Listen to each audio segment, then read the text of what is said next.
Très bonjour, très chers frères et sœurs. Merci de me recevoir chez vous. Je suis votre frère, le docteur Raphaël Ekamba.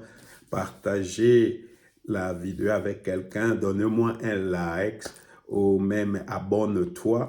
Actuellement, là, nous sommes 112. Alors, si tu pouvais t'abonner, on pourrait arriver à 115, 120 et ça va nous faire quand même plaisir. Que le Seigneur vous bénisse si vous laissez un commentaire. Alors, nous sommes en train de parler de Jésus comme le prince de la paix. Mais aujourd'hui, je voulais vraiment vous montrer l'une des raisons pourquoi il n'y a pas la paix. Pourquoi il n'y a pas la paix. La raison pourquoi beaucoup de chrétiens, mais beaucoup de chrétiens n'expérimentent pas la paix. Alors, je veux lire dans Ésaïe chapitre 59, versets 19 à 21. Je créerai sur leurs lèvres des hymnes de louange. Paix, paix, paix à qui est loin comme à ceux qui sont près, déclare l'Éternel. Oui, je le guérirai, mais les méchants ressemblent à la mer agitée qui ne peut se calmer et dont le flot agite la vase et les limons. Il n'y a pas de paix, a dit mon Dieu, pour les méchants. Il n'y a pas de paix pour les méchants. Alors d'abord, je commence par commenter. Je créerai sur l'air l'herbe des hymnes de louange, paix, paix, à qui est loin, comme à ceux qui sont prêts, déclare l'Éternel. Oui, je le guérirai. Là, c'est aussi un aspect de la paix, la guérison corporelle, la guérison du cœur. Vous comprenez? La guérison des émotions. C'est l'un des résultats ou certains des résultats de la paix. Quand nous connaissons la paix qui vient de Jésus-Christ, nous sommes guéris intérieurement. Il y a beaucoup de chrétiens qui sont blessés intérieurement. L'une des causes de maladie chez beaucoup de chrétiens, c'est qu'ils sont blessés intérieurement. Les blessures intérieures. Alors, il faut t'examiner si tu es blessé. Qu'est-ce qui t'a blessé intérieurement? Est-ce que papa, est-ce que maman, est-ce que c'est une soeur, est-ce que c'est un frère qui t'a blessé intérieurement? Les blessures intérieures. Alors, la Bible dit, oui, je le guérirai.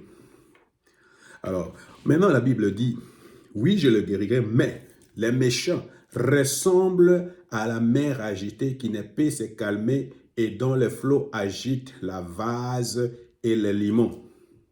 Alors, qu'est-ce que ça veut dire là? Ça, c'est la description. Je suis en train de décrire, la Bible est en train de décrire la vie d'une personne qui ne connaît pas la paix. C'est comme une mer. La personne est tout le temps agitée. Est-ce que tu es tout le temps agité comme la mer? Tu n'as pas la paix. D'ailleurs, c'est ce que beaucoup de gens disent. Je suis agité, je me sens, je n'ai pas la paix. Il y a mon cœur qui bat, je ne sais pas et tout ça. Alors ça, c'est une cause des maladies. Je ne connais pas la paix intérieure. Je suis tout le temps agité comme la mer. Je n'arrive pas à me calmer. Je n'ai pas du calme intérieur. Alors la Bible dit maintenant, il n'y a pas de paix, a dit mon Dieu, pour les méchants. Il n'y a pas de paix, a dit mon Dieu. Alors l'une des raisons, c'est que toute personne qui ne veut pas mettre sa vie en ordre, toute personne qui ne fait pas connaître Jésus comme Seigneur et Sauveur ne connaîtra pas la paix. Alors, vous voyez, nous, en Europe, je ne sais pas, en Afrique aussi, nous, on pense souvent que la paix, là, c'est l'absence de la guerre. Quand il n'y a pas de guerre, quand il n'y a pas de crépitement d'armes, quand il n'y a pas, alors il y a la paix. Ici en Allemagne, j'ai vu dernièrement, il y a des gens qui faisaient une démonstration pour la paix. Puis je me posais la question, combien de ces gens connaissent vraiment la paix que Jésus apporte? Combien de ces gens ont la paix? Tu vois, tu peux faire une démonstration pour la paix, mais toi, tu n'as pas la paix. Tu peux chanter Jésus, parler de Jésus comme le prince de la paix, et tu n'as pas la paix. Alors, vous allez voir que malgré qu'on fait des démonstrations, malgré qu'on parle de Jésus comme le prince de la paix, mais il y a des guerres dans nos familles. Nous sommes en guerre. l'un contre l'autre, l'une contre l'autre. On se combat au travail, on se combat dans la famille. On est tout le temps dans les querelles, dans la haine, dans l'amertume, dans la colère. On est tout le temps fâché contre les gens. On est en train de même de planifier à faire du mal aux gens et tout ça. Et tout cela ne va jamais te donner la paix. Alors, c'est pour cette raison que si tu veux connaître la paix que Jésus nous apporte en Noël, tu dois remettre ta vie d'abord en ordre. Il faut d'abord voir comment est ta relation avec Jésus-Christ. Comment est ta relation avec la personne à côté de toi?